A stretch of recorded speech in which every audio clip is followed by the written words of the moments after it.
वंदू चक्रधरा कृपा गुणवरा सर्वेश्वरा चित्परा कारुण्यानटनागरा द्वैकरा विघ्नातिदोषाहरा संबंधे जडजीव तारुणवरा हुता कृता हि धरा दातारा करुणा करा वर्मते द्यावे भो गुर्जरा श्री गोपाल कृष्ण महाराज की जय सर्वज्ञ श्री चक्रधर स्वामी की जय। नैते श्रुती पार्थ जानन योगी मुहेती कच्छन तस्मात् सर्वेषु कालेषु योगयुक्तो भवार्जुन। श्रीकृष्ण महाराज अर्जुनाला उपदेश देताना म्हणाले, अर्जुना नैते श्रुती पार्थ जानन योगी मुहेती कच्छन, जे कशातच योगी म्हणजे सतत परमेश्वराचं चिंतन करणारा माणूस कशातच मोहात पडत नाही, कोणीही मोहात पडत नाही, तो फक्त परमेश्वराचा मोह असतो त्याला। नाही ते श्रुती पार्थजान योगी मोहिती कच्छन, म्हणून तू योगी आहेस, तस्मात् सर्वेषु कालेषु योगयुक्तो भवार्जुन। तू योगयुक्त हो, परमेश्वराचं चिंतन कर, कारण वेदेषु यज्ञेषु तपस्सु चैव दानेषु यत् पुण्यफलं प्रतिष्ठम् आतेति तत्सर्वमिदमिदित्वा योगी परम स्थानमुपेति चाध्यम। हा योग्याचं एवढं स्थान मोठं आहे की तो वेदाला, यज्ञाला, तपाला, दानाला, ह्या सगळ्या पुण्याला यत् पुण्यफलं प्रतिष्ठम, जे काही यानं फळ मिळतात ते सर्व, त्या सर्व फळाला उलंदून हा योगी पुढं जातो आणि परमेश्वर प्राप्तीला जातो। त्यामुळं तू योगी आहेस, तू योगी हो आणि योगी हो। आणि ह्या म्हणजे कोण कोण्या आयनमध्ये मेलं, कोण आयनामध्ये मेलं, कोणी उत्तरायणामध्ये मेलं का कोणी दक्षिणायनामध्ये मेलं, याचा विचार तू करू नको। तुला ती बंधन लागू नाहीत, ते बंधन देवताच्या फळीयाला लागू असतात। कारण हा जो भीष्माचार्य होते हे शंतनू राजाचा मुलगा।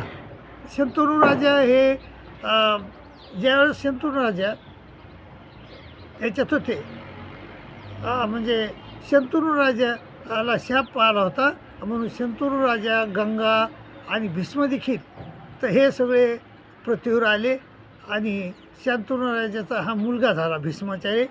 आणि हा जो भीष्माचार्य होता हा वसुपैकी एक वसू होता आणि तो त्याला इथं मग आल्यानंतर त्याला शाप मिळाला होता की तू मृत्यूलोकात जाशील, आणि मृत्यूलोकात तो आला आणि आल्यानंतर त्याला पुन्हा कुठं जायचं होतं, पुन्हा तर त्याच्या स्थानाला जायचं होतं ना, कोण्या जिथला जो फळिया होता, ज्या वसुदेवतेचा फळिया होता तो, त्या वसुदेवतेला त्याला प्राप्त व्हायला होतं।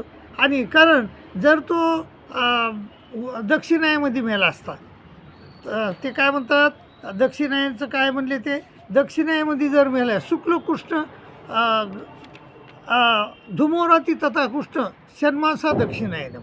दक्षिणायन म्हणजे काय असतं, दक्षिणायन म्हणजे सूर्य दक्षिणेकडे झुकतो, तर ते 6 महिने, तर त्या 6 महिन्यात जर माणूस वारला, धुमोराती तथा कृष्ण षण्मासा दक्षिणायन तत्र चांदर्मशम ज्योतिर योगी प्राप्ती निवर्तते, तो माणूस पुन्हा पृथ्वीवर येतो, म्हणजे पुन्हा मनुष्य द्यायला येतो।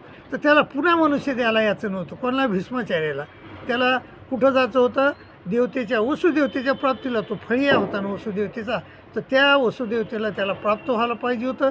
पण अर्जुना तू तसं नाही, आणि तू परमेश्वर म्हणजे परमेश्वर प्रार्थी आहेस, परमेश्वराला तुला जायचं आहे, परमेश्वर प्राप्तीला तो जायचं आहे ना, तर तुला हे बंधन लागत नाही। कारण नाही ते श्रुती पार्थ जानन योगी मुहेती कच्छन तस्मात् सर्वेषु कालेषु योगयुक्तो भवार्जुन। माय बाबा, 8 दिवसाचा एक हप्ता होतो, 4 हप्त्याचा एक महिना होतो, एका महिन्यात 2 पक्ष असतात, एक शुक्ल पक्ष आणि एक कृष्ण पक्ष, आणि प्रत्येक महिन्यात 15 दिवस शुक्ल पक्षने, पहिला दिवस कृष्ण पक्ष, आणि ह्या अशा एका महिन्यात एक महिना, तर अशा 12 महिन्याचं एक वर्ष होतं आहे, 6 महिन्याचं एक आयन होतं आहे, आणि 12 महिन्यामध्ये 6 ऋतू असतात. वसंत, ग्रीष्म, वर्षा, शरद, हेमंत आणि शिशिर असे 6 ऋतू असतात. आणि पुन्हा 3 ऋतू असतात मुख्य: हिवाळा, पावसाळा, उन्हाळा. तर असे हे याची माहिती आहे. तर हे आयनाची. आणि पुन्हा 6 महिन्याचं एक आयन असतं, ते दक्षिणायन एक आणि एक उत्तरायण. तर उत्तरायणमध्ये जर माणूस मेला, उत्तरायणामध्ये माणूस मेला, अग्निज्योतिरः शुक्ल षण्मासा उत्तरायण तत्र प्रयत गच्छन्ति ब्रह्म विदोजना. तर तो माणूस देवता प्राप्तीला जातो. आणि भीष्माचार्याला देवता प्राप्तीला जायचं होतं, तो फळीया होता. आणि मग तुला अर्जुना, तुला देवता प्राप्तीला जायचे का? नाही, अजिबातच नाही. म्हणून किंवा ज्या माणसाला देवता प्राप्तीला जायचं त्यांनी ह्या 2 आयनाचा विचार करावा. बाकी 2 आयनाचा विचार जे परमेश्वर प्राप्तीला जायचीत लोक, त्याला त्यांनी ह्या आयनाचा विचार करण्याची गरज नाही. ते केव्हा बी वारले तरी ते परमेश्वर प्राप्तीला जातात. कारण शुक्ल कृष्णगती हे ते जगत शाश्वते मते एका यातनावरती मन्ये वर्तते. पुन्हा एक असे 2 आयन असतात. ते कोण्या आयनामध्ये तरी मृत्यू येणारच आहे माणसाला. तर मग ज्या माणसाला देवता प्राप्तीला जायचं आहे त्यानं उत्तरायणमध्ये वारला पाहिजे. आता हा महाभारताचं युद्ध नाही का 18 दिवस चाललं. आणि 18 दिवस चालल्यानंतर त्या महाभारताच्या युद्धामध्ये भीष्माचार्य जे होते, तर भीष्माचार्याला बाण लागले अर्जुनाचे. आणि भीष्माचार्य त्या शेरपंजरी पडली. आणि त्या शेराच्या बाणावर त्याला झोपविण्यात आलं. पण त्याला इच्छा मरणाच्या वर होता. तर ते जेव्हा वाटण तेव्हा ते मरू शकत होते. आणि मग इच्छा मरणाचा वर असताना त्यानं मरण पत्करलं नाही. तर मरण केव्हा पत्करलं? जेव्हा म्हणजे जानेवारी महिन्यात 14 जानेवारीच्या नंतर उत्तरायण लागत असते. तर त्या उत्तरायणामध्ये त्यानं मृत्यू पत्करला. आणि तोपर्यंत ते दुःख भोगीत राहिले. तर एवढं दुःख त्याला भोगावं लागलं. कितीतरी दिवस त्या शेरपंजरी पडलेले होते. ते काय सोपं आहे का पडणं? तर फार दुःख भोगलं त्यानं.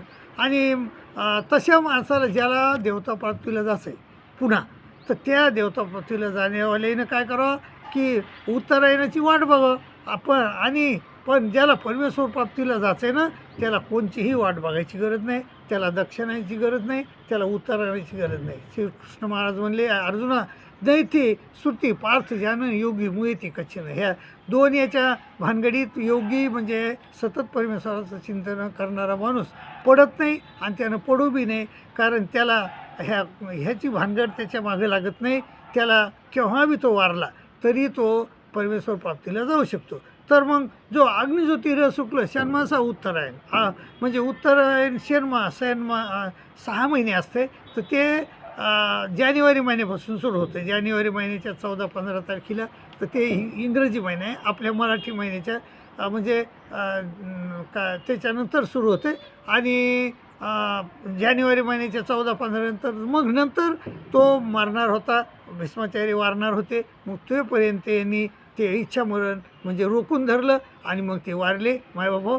आणि ते ती जी देवता होती कोणची, जी म्हणजे ते 8 वसूल एक वसूमधील एका वसूचे कोण होते,